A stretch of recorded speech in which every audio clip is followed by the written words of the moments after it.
دو صحابہ سفر پہ جا رہے تھے، راستے میں نماز کا ٹائم ہو گیا، پانی موجود نہیں تھا تو دونوں نے تیمم کیا۔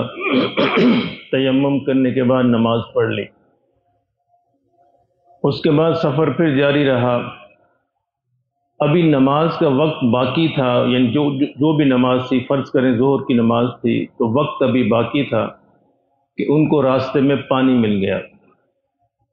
جب پانی ملا تو انہوں نے وضو کیا۔ اب وہاں پہ دونوں میں اختلاف ہوا۔ ایک ساتھی نے کہا کہ ہم نے تیمم کر کے نماز پڑھ لی ہے تو کافی ہے، دوبارہ پڑھنے کی ضرورت نہیں۔ دوسرے ساتھی نے کہا کہ پانی چونکہ مل گیا ہے، اب ہم نے تیمم ختم ہو گیا، ہمیں وضو کر کے دوبارہ نماز پڑھنی چاہیے۔ دونوں اپنی اپنی رائے پر قائم رہے۔ ایک نے نماز نہیں پڑھی اور دوسرے نے وضو کر کے دوبارہ سے نماز پڑھ لی۔ سفر ختم ہوا، جب واپس وہ مدینہ منورہ حاضر ہوئے، نبی صلی اللہ علیہ وسلم کی خدمت میں عرض کیا کہ جی یہ معاملہ پیش آیا۔ حضور نے فرمایا کہ جس نے نماز نہیں پڑھی، یعنی تیمم والی نماز ہے جس کی، حضور نے فرمایا اس نے میری سنت پر عمل کیا، یعنی اس کی نماز کافی ہو گئی۔ اور جس نے دوبارہ وضو کر کے پانی سے نماز پڑھی، آقا نے فرمایا کہ اس کو دوہرا اجر ملا، یعنی دونوں ہی ٹھیک رہے۔ دونوں کا منشا یہ تھا کس طرح دین کے حکم پر اچھا عمل ہو جائے۔ اور یہ بات تو میں کئی دفعہ عرض کر چکا ہوں کہ بنی قریظہ، غزوہ بنی قریظہ کے موقع پر حضور صلی اللہ علیہ وسلم نے ایک جماعت کو روانہ فرمایا اور ان سے یہ کہا کہ تم نے عصر کی نماز نہیں پڑھنی جب تک کہ فلاں جگہ پر نہ پہنچ جاؤ۔ چنانچہ وہ جماعت روانہ ہوئی، لیکن راستے میں دیر ہو گئی، عصر کی نماز کا وقت ہو گیا۔ اب ان کے درمیان پھر اختلاف ہوا۔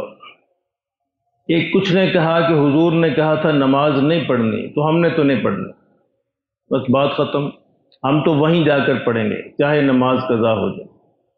دوسری جماعت نے کہا کہ بھائی حضور صلی اللہ علیہ وسلم کے فرمان کا مقصد یہ تھا کہ تم جلدی وہاں پہنچ جاؤ، عصر تک پہنچ جائے، وہاں جا کے نماز پڑھو۔ اب چونکہ ہم لیٹ ہو گئے ہیں تو ہمیں نماز پڑھ لینی چاہیے۔ دونوں اپنی اپنی رائے پر قائم رہے۔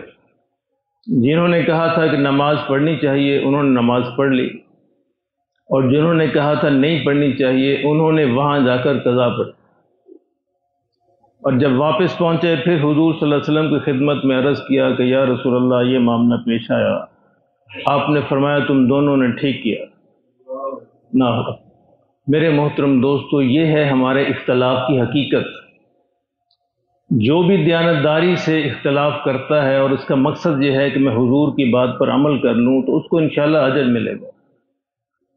ہم کو آپ کو جو بظاہر جو نماز میں جو اختلافات نظر آ رہی ہیں اسی نوعیت کے ہیں، یہ جائز اور ناجائز کی نوعیت کے نہیں ہیں کہ میں کہوں کہ رفع یدین جائز ہے ناجائز ہے، نہیں ہے، نہیں ایسا نہیں ہے۔ بہتر ہے یا غیر بہتر ہے، افضل ہے یا غیر افضل ہے، بس یہ فرق ہے۔ جس طرح وضو والا مسئلہ ہے، ایک نے تیمم والے وضو کو کافی سمجھا، دوسرے نے وضو کر لیا، اور آقا نے دونوں کو صحیح قرار دیا۔ فقہ کے جتنے اختلافات ہیں یہ سارے اسی نوعیت کے ہیں، حرام اور ناجائز کے نہیں ہیں۔ ناجائز کا تو مسئلہ ہی نہیں ہے، وہ تو ساری امت کا اتفاق ہے، جو حرام ہے وہ حرام ہے، اس پر پوری امت کا اتفاق ہے۔ اب ایک بات کو سمجھیے، شاید یہ مولوی آپ کو نہیں سمجھائیں گے، کیوں؟ اللہ کا شکر ہے آپ بڑے خوش نصیب ہیں کہ آپ اس مسجد میں بیٹھے ہیں جہاں پہ ہر اختلاف کی گنجائش موجود ہے، جہاں پہ ہر فقہ کی گنجائش موجود ہے، جہاں ہر مسلک کی گنجائش موجود ہے۔ جو آپ کا دل کرتا ہے، جس پر آپ مطمئنہ کیجئے، کوئی آپ کو نہیں روکے گا۔ نماز کی حقیقت سمجھیے، نماز کے اندر کچھ چیزیں فرض ہیں، تکبیر تحریمہ، قیام، قرات، رکوع، سجدے، آخری تشہد، سلام، یہ چیزیں فرض ہیں، ان کے بغیر نماز نہیں ہوگی، اور پوری امت کا اس پہ اتفاق ہے۔ آپ دیکھیں کہتے ہیں لوگوں کو نماز ہی نہیں جی مسلمان ہیں، نہیں، نماز ملتی ہے، سب کی ملتی ہے، پوری امت اسی طرح پڑھتی ہے، شیعہ سنی سب ایسے پڑھتے ہیں، سب قیام کرتے ہیں، قرات کرتے ہیں، رکوع کرتے ہیں، سجدے کرتے ہیں، آخری تشہد میں بیٹھتے ہیں، بس اس پہ اتفاق ہے۔ میرے آقا نے اس کو فرض قرار دیا۔ اچھا باقی سب میں اللہ کے نبی نے خود وسعت دی ہے، خود گنجائش دی ہے، ہاتھ یہاں باندھیں، ہاتھ یہاں باندھیں، ہاتھ چھوڑ کے نماز پڑھ لیں۔ اللہ کے رسول نے اجازت دی ہے، وسعت دی ہے۔ میرے آقا نے اگر ایک دفعہ بھی عمل کر لیا تو سنت بن گئی۔ اگر کوئی کرتا ہے تو یہ تو اللہ کا احسان ہے، حضور سے اللہ کی محبت ہے، نبی صلی اللہ علیہ وسلم سے، کہ حضور کے ہر عمل کو امت میں قائم رکھا ہے۔ یعنی میرے آقا صلی اللہ علیہ وسلم نے جب بھی جیسا بھی عمل کیا وہ امت کے کسی نہ کسی طبقے میں محفوظ ہے۔ حضور نے کبھی ہاتھ یہاں باندھے ہیں، کبھی ہاتھ آپ نے یہاں بھی باندھے ہیں، کبھی آپ نے ہاتھ کھول کے بھی نماز پڑھی ہے، کبھی آپ نے رفع یدین بھی کیا ہے۔ تو امت کے جس طبقے کو جو عمل پسند آتا ہے وہ سب کر رہا ہے، تو کرنے دیجئے، آپ کو اس سے کیا مسئلہ ہے؟ صرف اتنا ہے، اگر آپ سمجھتے ہیں کہ یہ بہتر ہے تو اس کو بتا دیجئے کہ بھائی میرے نزدیک یہ بہتر ہے، بس بات ختم۔ منوانا ہمارے ذمہ نہیں ہے، اور چونکہ یہ جائز اور ناجائز کا مسئلہ ہی نہیں ہے، اس لیے اس پر سٹریس کرنا، زور دینا، شدت کرنا، یہ دین کا مزاج نہیں ہے، یہ میرے آقا کا مزاج نہیں ہے صلی اللہ علیہ وسلم، صحابہ کا مزاج نہیں ہے۔ صحابہ کے اندر اختلافات موجود تھے اور آپس میں بڑی محبت کے تعلقات تھے۔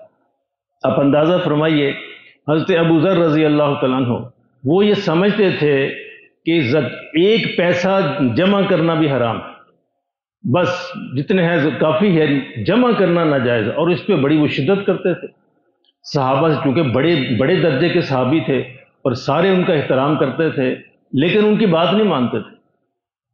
وہ بعض اوقات زبردستی کرتے، کسی کے دو چار لگا بھی دیتے اگر کچھ چھوٹا ہوتا، لیکن کیونکہ ان کے مسئلہ حضور نے اجازت دی تھی کہ اگر آپ زکوٰۃ دیتے ہیں تو زکوٰۃ دینے کے علاوہ آپ جمع کر سکتے ہیں، لیکن حضرت ابو ذر ساری عمر اس مسئلے پر قائم رہے، اور آپ اور سارے صحابہ نے اجازت دی، کبھی کسی نے ان کو برا نہیں کہا، ان کو بلکہ ان کا احترام کرتے رہے۔